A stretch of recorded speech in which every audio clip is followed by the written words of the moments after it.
રાજકોટની VM Mehta foundation દ્વારા ઉમ્મીદ project હેઠળ શિક્ષા રથનો પ્રારંભ કરવામાં આવ્યો છે। રાજકોટની પ્રચલિત જીનિયસ સ્કૂલના સંચાલક ડીવી મહેતા અને તેમના પરિવારના વિચારથી શિક્ષા રથનો પ્રારંભ થયો છે। શિક્ષા રથના ઉદ્ઘાટન સમારોહમાં રાજકોટ શહેરના જાણીતા ઉદ્યોગપતિ, રાજકોટ બિલ્ડર એસોસિએશન તથા રાજકોટ જિલ્લાના કલેક્ટર પ્રભવ જોશી ઉપસ્થિત રહ્યા હતા।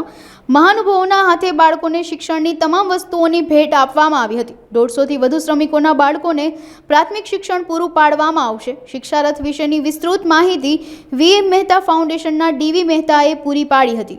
સૌથી પ્રથમ તમામ દર્શક મિત્રોને નમસ્કાર। શિક્ષણ એ ભારતના તમામ બાળકોનો સંવૈધાનિક અને પ્રાથમિક અધિકાર છે। ત્યારે બાંધકામના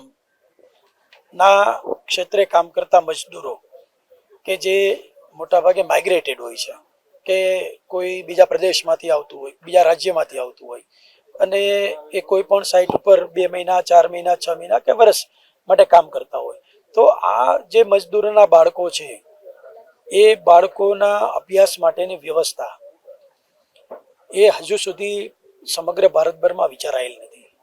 ત્યારે વીએમ મહેતા ફાઉન્ડેશન દ્વારા ઉમ્મીદ પ્રોજેક્ટ નીચે શિક્ષા રથ, કે જે શિક્ષા રથમાં બસમાં જ અમે ક્લાસરૂમની વ્યવસ્થાનું નિર્માણ કરેલું છે અને આ બસ જ એક સાઇટ પરથી બીજી સાઇટ પર જાય અને વિદ્યાર્થીને એમાં ક્લાસરૂમની જેમ જ સિટિંગ એરેન્જમેન્ટ હોય, અંદર વ્હાઇટ બોર્ડ હોય, અંદર ટીચર હોય, સ્ટોરેજ હોય અને એ વ્યવસ્થા અમે વીએમ મહેતા ફાઉન્ડેશન નીચે ઊભું કરવાનો વિચાર કર્યો છે।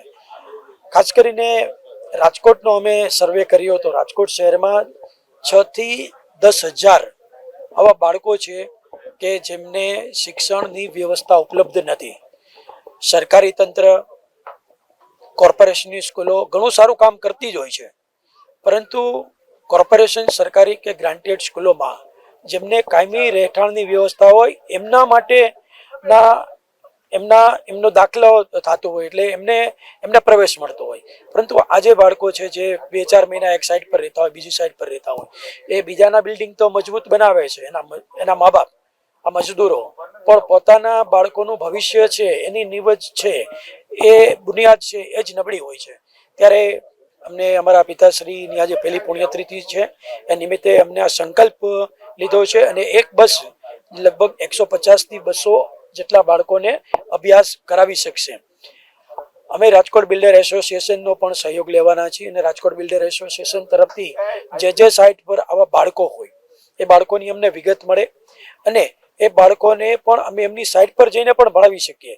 હવે કોઈ બિલ્ડિંગ છે એ ગ્રાઉન્ડ પ્લસ 8 માળનું હોય, 10 માળનું હોય, 15 માળનું હોય, તો એ ગ્રાઉન્ડ ફ્લોર ઉપર અમને 500, 700 કે 1000 ફૂટની જગ્યા આપે તો શિક્ષક ત્યાં પણ જઈ અને આ બાળકોને ભણાવી શકશે। સાથે સાથે અમે આ બાળકોને તમામ પ્રકારની text book, notebooks, school bag, uniform, shoes આ પણ આપવાના છીએ। સાથે સાથે ટોયલેટરી, એટલે આ બાળકો જે છે એ બાળકો પોતાની સ્વચ્છતા, પોતાનું હાઇજીન એનું પણ ધ્યાન રાખી શકે એમના માટે એમને ટૂથબ્રશ, ટૂથપેસ્ટ, સાબુ આ પણ અમે તમામ આપી અને એમના જીવનમાં એક ઉમ્મીદ આવે એ ઉમ્મીદ એમના જીવનમાં લઈ આવવા માટેનો પ્રયાસ, એટલે આ પ્રોજેક્ટ ઉમ્મીદ। અત્યારે પહેલા તબક્કે 150 બાળકોને, કેમ કે આ જે બસ છે એ બસમાં 24 બાળકોનો સમાવેશ થઈ શકે અને આ બસ છે એ દિવસમાં 2 વખત એ 8 થી 10 સવારે સાઈડ અને 10:30 થી 12:30 એ બીજી સાઈડ પર જશે। એટલે આવી રીતે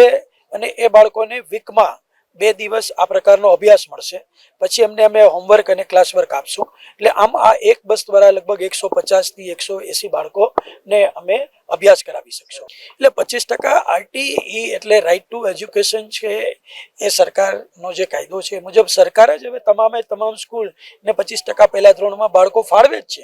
એટલે એમાં કોઈ સ્કૂલ છે એને ના કહી શકતી જ નથી, કેમ કે એનું સેન્ટ્રલ એડમિશન કમિટી દ્વારા જ એનું એડમિશન થાય છે અને તમામ સ્કૂલને એ 25% બાળકો, મારે માનો કે અત્યારે પહેલા ધોરણમાં 100 બાળકો હોય તો મને 25 બાળકો સરકાર જ નામથી મોકલે છે અને એમને અભ્યાસ કરાવવો એ અમારી ફરજ છે અને અમારા માટે એક આનંદ પણ હોવો જોઈએ કે આવા બાળકોને પણ જો અમે શિક્ષણ આપી શકીએ તો જ સાચા અર્થમાં આપણે દેશમાં આર્થિક, સામાજિક, શૈક્ષણિક સમાનતા તરફ આગળ વધી શકશું।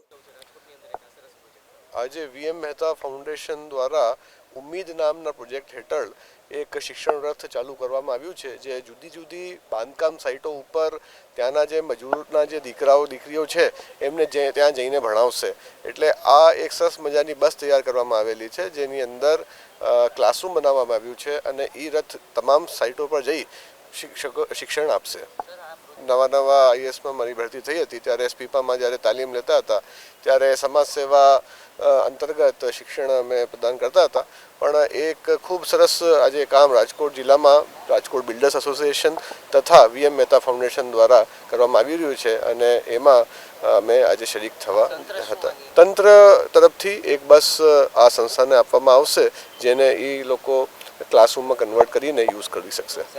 મેં એના વિશે એક ટાસ્ક ફોર્સ બનાવી આ મોડલને કઈ રીતે રેપ્લિકેટ કરી શકાય આખા રાજકોટમાં, આ દિશામાં અમે આગળ વધીશું. નિયમ પ્રમાણે એમાં સમયાંતર રિવ્યૂ કરી એ દિશામાં અમે આગળ વધીશું.